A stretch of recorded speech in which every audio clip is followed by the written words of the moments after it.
সাধন করার জন্য নাগরদোলনায় উঠছি থেকে নেমে নিজেকে মনে হচ্ছে পুরো একদম হালকা হয়ে গেছে।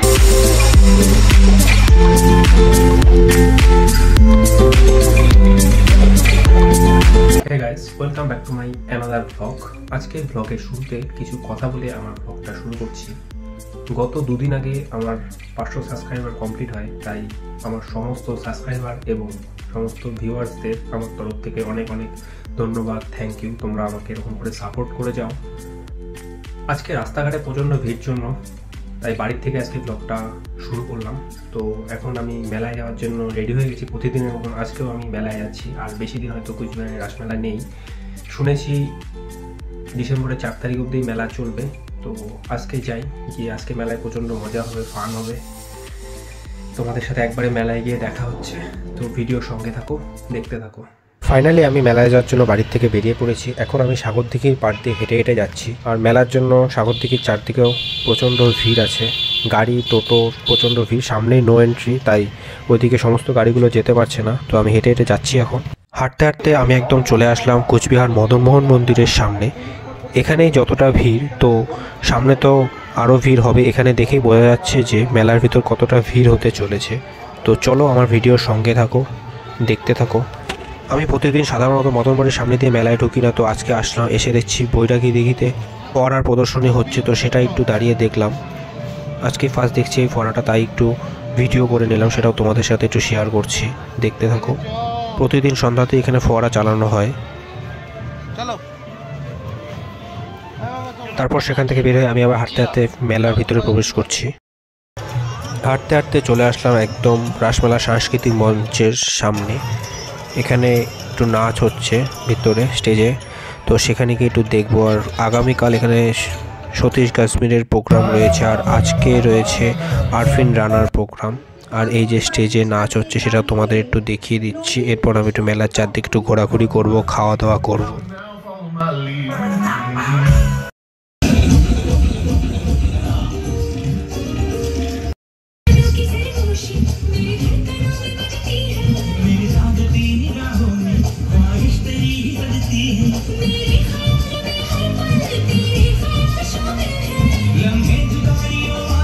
তারপর মেলার সাংস্কৃতিক মঞ্চ থেকে বের হয়ে আমি একটু এদিক ওদিক হাঁটাহাঁটি করতে করতে চলে আসলাম ভেলপুরির দোকানে, ভেলপুরি খাওয়ার জন্য। তো এসে 1 প্লেট ভেলপুরি অর্ডার করে দিলাম।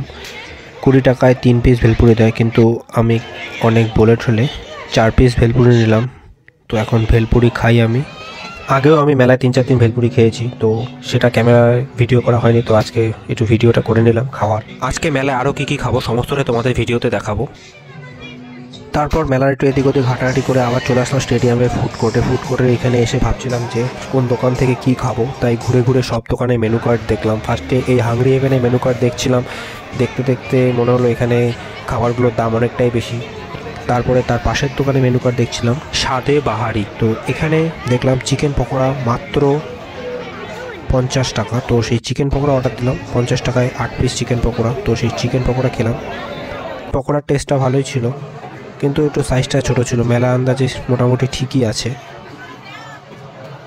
চিকেন পকোড়া খাওয়ার পরে আমি সোজা চলে আসলাম ভাপা পিঠার দোকানে। এই কাকিমা ভাপা পিঠা বানাচ্ছিল, তো এখান থেকে একটা ভাপা পিঠা আমি নিয়ে নিলাম। ভাপা পিঠা প্রতি বছরই খাই, তো সেই ভাপা পিঠা খাচ্ছিলাম।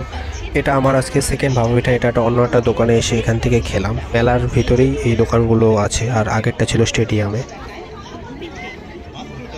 তারপর পিঠা খেয়ে হাঁটতে হাঁটতে আবার আমি চলে আসলাম একদম রাইডগুলোর সামনে।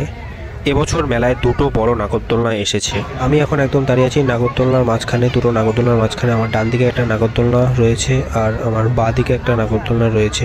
কোনটা বড় ঠিক বুঝতে পারছি না, মানে কোন নাগরদোলনাটা বেশি উঁচু, কোন নাগরদোলনাটা বড় সেটাই বুঝতে পারছিলাম না। তাই একবার এইদিকে একবার ওদিকে তাকাচ্ছিলাম যে কোনটাতে উঠবো, কিন্তু কনফিউশনে পড়ে আর কোনোটাতেই ওঠা হলো না আমার। তারপরে আবার হেঁটে হেঁটে বেরিয়ে যাচ্ছি এদিক ওদিক দেখতে দেখতে। মেলার মধ্যে ঘুরতে ঘুরতে আমার আবার পাপড়ি চাট খেতে ইচ্ছা করলো, তো এদিক ওদিক সমস্ত পাপড়ি চাটের দোকানগুলো ঘুরে ঘুরে দেখছিলাম। তারপরে এই দোকানটাতে আসলাম, এখানে এসে 1 প্লেট পাপড়ি চাট অর্ডার করে দিলাম মাত্র 50 টাকায়। এই দোকানটা এমজে স্টেডিয়ামের মধ্যেই ছিল, আর আমার হাতে পাপড়ি চাট চলে এসছে আমার। এখন আমি এটা খাই, তোমরা দেখো এবার।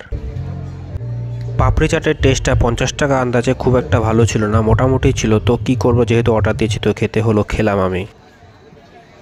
ফাইনালি দুদিন পর অনেক চিন্তা ভাবনা করে 100 টাকা দিয়ে নাগরদোলনার টিকিট কেটে আমি আজকে নাগরদোলনায় উঠছি। তো সেটাই তোমাদের সাথে শেয়ার করব। অনেক ভাট বকছিলাম জন্য সেগুলো তোমাদের শোনালাম না। ফাইনালি নাগরদোলনায় উঠছি। প্রতি বছরই উঠে অনেক ভয় নিয়ে এই বছর উঠছি, দেখা যাক কি হয়। এতক্ষণ তো নাগরদোলনা ঘুরছিল, তো পকেট থেকে ফোন বের করার সাহস পাচ্ছিলাম না। ফাইনালি এতক্ষণ পরে যখন একটু স্লো হলো তখন পকেট থেকে ফোনটা বের করে চারিদিকে একটু ভিডিওটা তোমাদের দেখালাম। শুধুমাত্র তোমাদের দেখানোর জন্য পকেট থেকে অনেক সাহস করে ফোনটা বের করেছি আমি। থেকে নেমে নিজেকে মনে হচ্ছে পুরো আমি এত হালকা হয়ে গেছি। উপরে 2-4টা ছবি তুলেছি, তুলে এখন নেমে যাচ্ছি ভিতর থেকে। এই যে নাগরদোলনায় উঠেছিলাম, 10-12 রাউন্ড দিল, 100 টাকা নিল। আগে তো 50-60 টাকা ছিল, এবার দাম অনেকটা বেড়ে গিয়েছে। কতটা ভয়ে শোনা যাচ্ছে জানি না। মেলা রাইডগুলোতে ওঠা আমার কাছে একটা অসাধ্য সাধন করায়, তো আমি সেটা করে এখন নাগরদোলনা থেকে নেমে সামনে দাঁড়িয়ে আছি।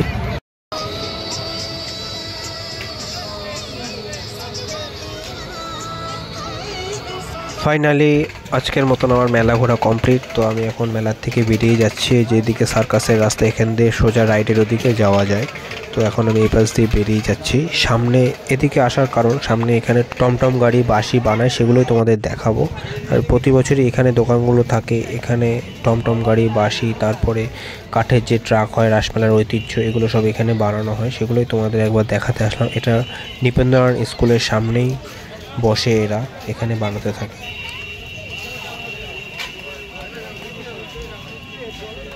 তো গাইজ, আজকের মতন ব্লগটা আমি এখানে এন্ড করছি। আবার দেখা হচ্ছে নেক্সট কোনো ভিডিওতে। রাসমেলার বেশি দিন নেই, তো হয়তো রাসমেলা নিয়ে আর একটাই ব্লগ আসবে। আর আজকের মতন ব্লগটা আমি এখানে এন্ড করছি। ভিডিওটি ভালো লাগলে লাইক, কমেন্ট, শেয়ার করে দিও। আর চ্যানেলটিকে সাবস্ক্রাইব করে দিও আরও নতুন নতুন ভিডিও দেখার জন্য। বাই বাই, সকলকে গুড নাইট।